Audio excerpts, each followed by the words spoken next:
আসসালামু আলাইকুম। আসছে পবিত্র ঈদুল আজহা অর্থাৎ কুরবানির ঈদ। আজকে কুরবানির ঈদ নিয়ে কিছু কথা বলবো। আমরা কুরবানি বলতে বুঝি আত্মত্যাগ বা উৎসর্গ করা।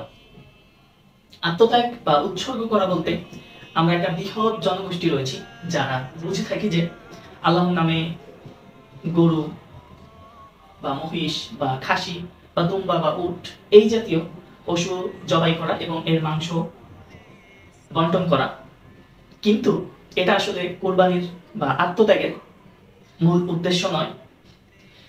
কুরবানি বা আত্মত্যাগ বা উৎসর্গ করা, যেটাই বলেন না কেন, এর প্রধান উদ্দেশ্য হলো আমাদের মানব জাতির মধ্যে থাকা, অর্থাৎ আপনার আমার সকলের মধ্যে থাকা যে সকল খারাপ বৈশিষ্ট্য রয়েছে এগুলো ত্যাগ করা।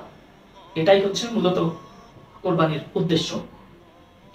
এর মধ্যে হতে পারে ক্রোধ বা রাগ, যেটা আমাদের সকলেরই রয়েছে, এটা থেকে বিরত থাকা, অর্থাৎ রাগ বা ক্রোধ ত্যাগ করা।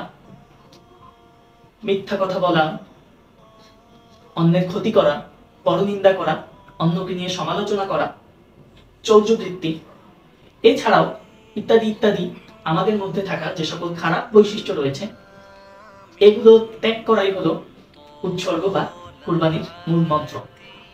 তো আমরা আমাদের মধ্যে থাকা সকল খারাপ বৈশিষ্ট্য ত্যাগ করার নিয়ত করে আল্লাহ তাআলার কাছে ওয়াদাবদ্ধ হই এবং আমাদের সকলের ঈদুল আজহা অর্থাৎ কুরবানির ঈদ সুখময় হোক। আসসালামু আলাইকুম।